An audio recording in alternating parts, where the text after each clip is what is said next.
My head was clearing up, or according to Hartman, I was sinking back into the fantasy. I was convinced he was lying to me about everything. Crazy or not, the Andersons made more sense. Good thing he's not overreacting or anything. Well, he's the boss. I may need a hand here later on, Birch. The storm's bound to make you-know-who jumpy. You know how they get. Gotcha. The doc's got me looking after Wake here, but holler if they get too rowdy. I'll do that, Birch. Hey, Wake, why don't you humor Dr. Hartman and give the writing a shot, huh? Typewriter's in your room. You can get to your room by those stairs, Wake.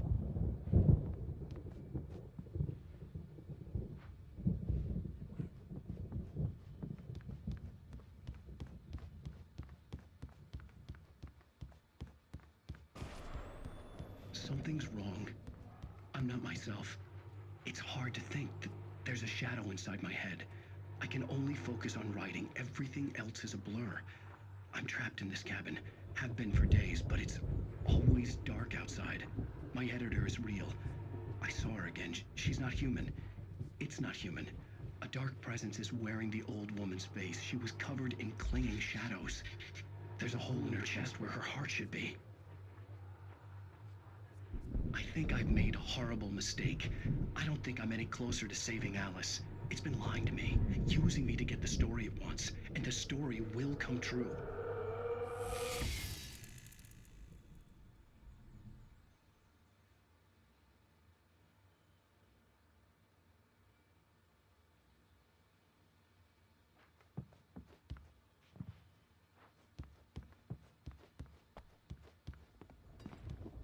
Hartman had mentioned that the power had been acting up. Maybe that was the reason for the generator and the work light on the balcony. The generator hadn't been activated, and there was no key. Hartman wanted me to write. I knew I couldn't, but I figured I should just play along for now. It was the only thing I could do with Nurse Birch watching me like a hawk. The white glare of the blank page in front of me hurt my eyes. My hands began to shake uncontrollably. Everybody, calm down. Put that down. Birch, I need help. Hey, Wake, you stay here. I'm gonna go see what's up. You just keep doing what you're doing. Be cool, okay?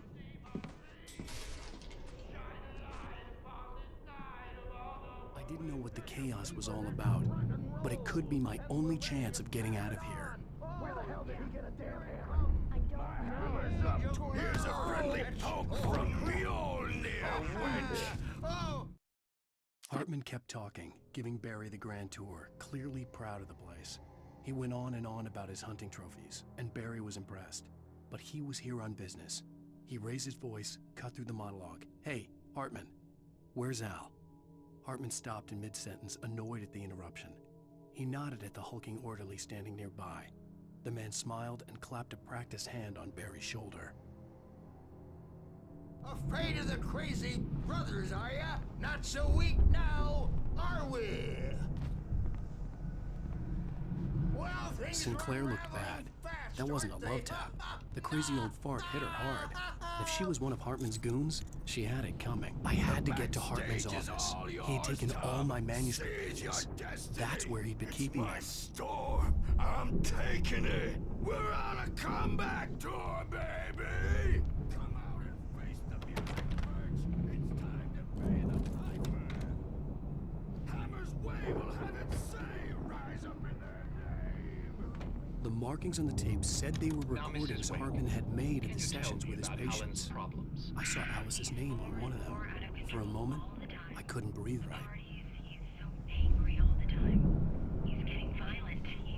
Do you mean with you? No, not with me. No, never. Sometimes I almost wish Alan would take a swing at me, because at least that'd lead to a conversation he couldn't just march out of. But no. Alan doesn't really sleep.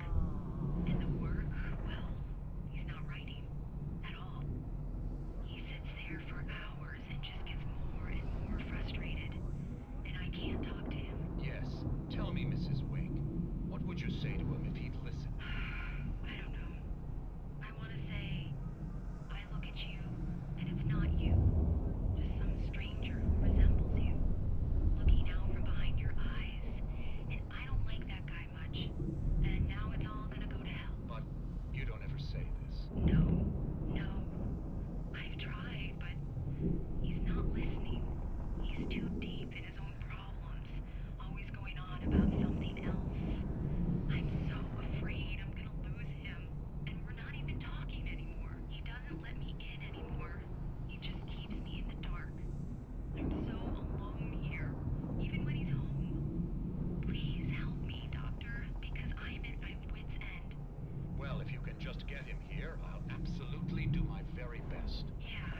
Hearing her voice, what she was saying made me happy and sick and guilty all at once.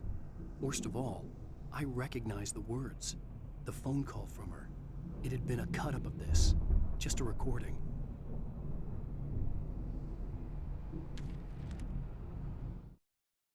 Hartman wasn't happy. Maude could see it in his eyes.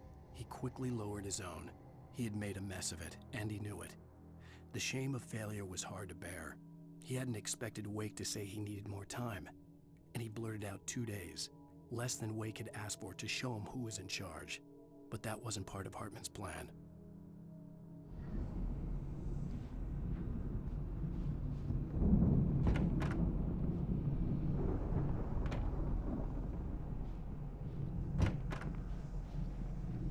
The photo on the wall caught my attention. In it, the clinic staff was standing outside the lodge. I knew the man next to Hartman. He was the kidnapper. Hartman had been playing me all along. Let me out of here! Hartman, do you hear me? I'm gonna chew your crazy quack ass to shreds! Barry? Ow! About time! Barry! Man, am I glad to see you. We need to get to Hartman's office. It's right next door. You okay? Yeah.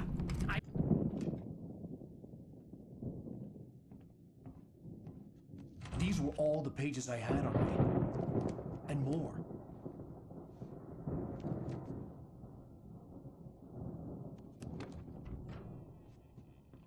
Alan, please. You're sliding back into the... Tell me one more lie and I'll shoot you in the face. Ah, well, it was worth a shot. Really, Wake, come on.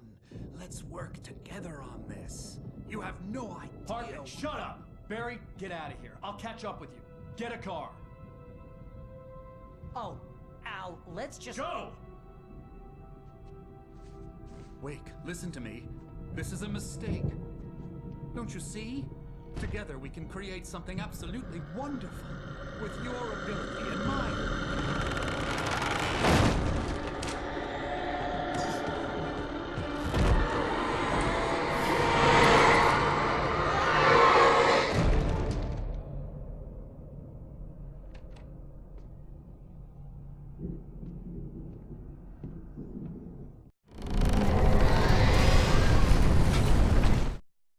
Hartman followed the fall of Alan Wake with his binoculars. When the rider hit the water, he ordered Jack to take the boat to him. The spot was easy to see in the dark, even with all the extra lights in the boat. The flare floated and kept burning even in the water. Jack turned the radio louder as the engine sputtered. The music was rough and clanking, something the Anderson brothers would no doubt have enjoyed. But Hartman chose to ignore it. Wake was finally within his reach. Presence would be on me in a moment. I had to find a way out.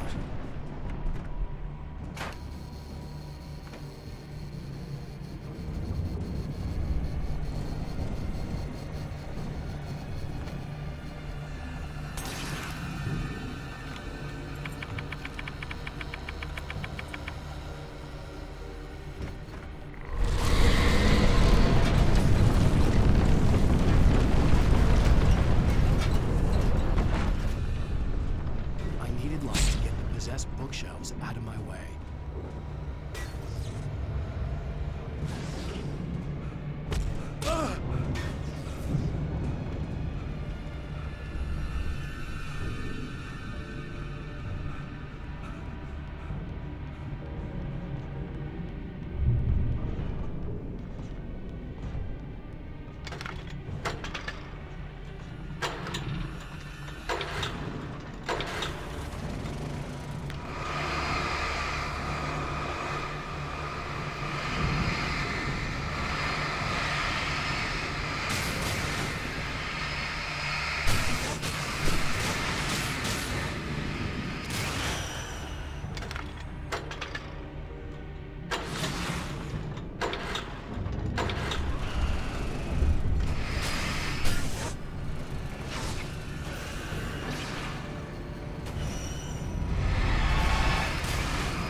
Hartman knew he was no creator.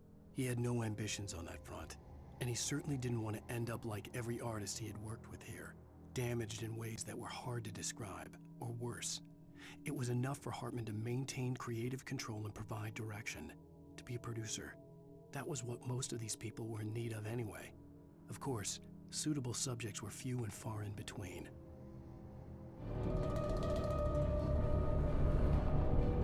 Most of us have felt its shadow on us. A shiver down your back.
car, but the gate's locked. You're gonna have to go through the hedge maze over there. Barry, I don't have a light. Take this, Al. Oh, God! Look at the house, Al! Look out!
stared at the Viking paraphernalia that littered the area, surrounding an unlikely centerpiece.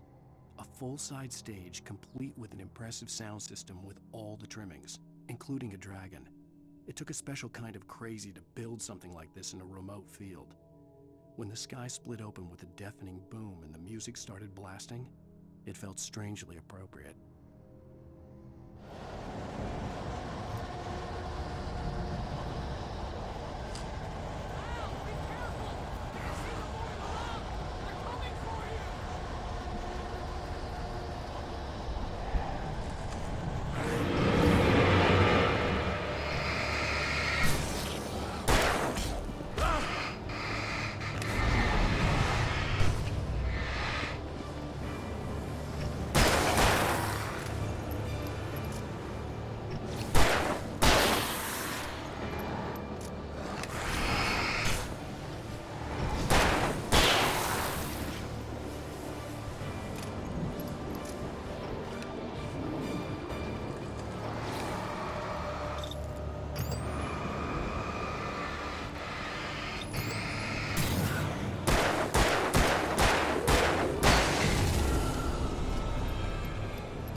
Hartman hurried down the corridor. He had disliked leaving Wake when he was surely at his most susceptible to therapy. But this was not an ordinary storm. Wake had been writing, and he had woken something up in the depths of the lake. Now, it was coming for him. Hartman had naturally prepared for a situation like this. The idiot brothers would keep Wake distracted while Hartman double-checked everything, just to be sure.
likes things to be nice.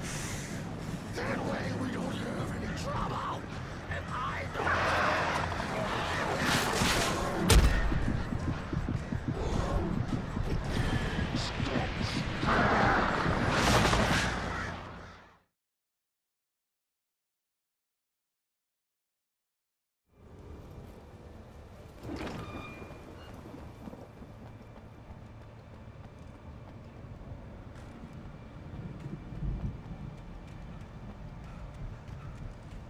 You get 2 pills in the morning, and then you'll be nice and calm all day long.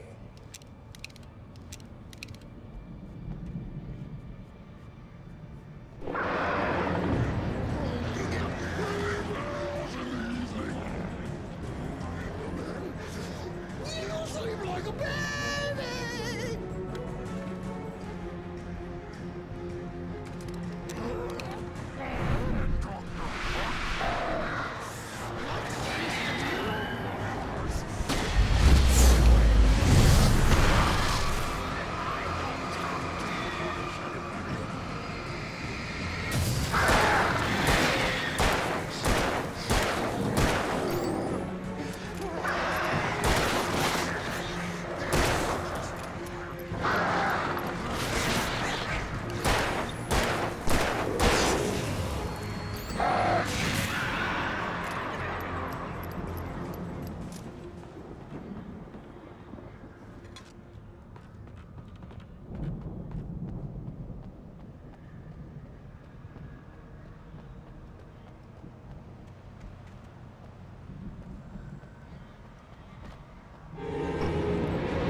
Mott knew that Wake was smarter than him. Wake had more money, a beautiful wife, everything. And Hartman said Wake was important. That made him better than Mott.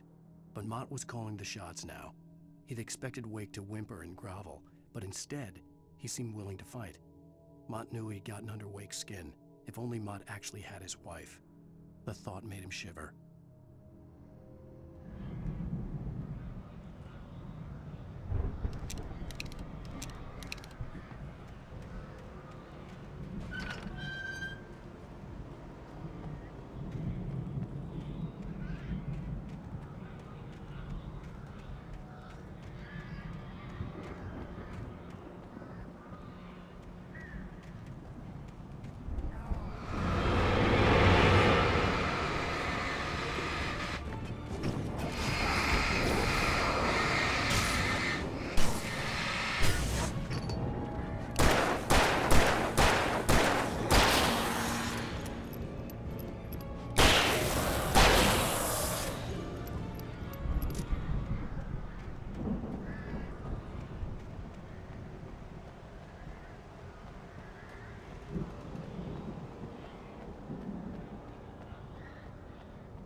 For the moment, Barry was just glad he had survived the fall. He had been separated from Al, and there was no easy way to climb back up. He told himself he'd be okay in the gloomy forest at night. He would just have to wait for a while for Al to find his way down. Barry turned when he heard the heavy footsteps and saw the movement. The man-shaped shadow lunged at him from the bushes, an axe held high. Barry screamed and threw up his hand. The world exploded.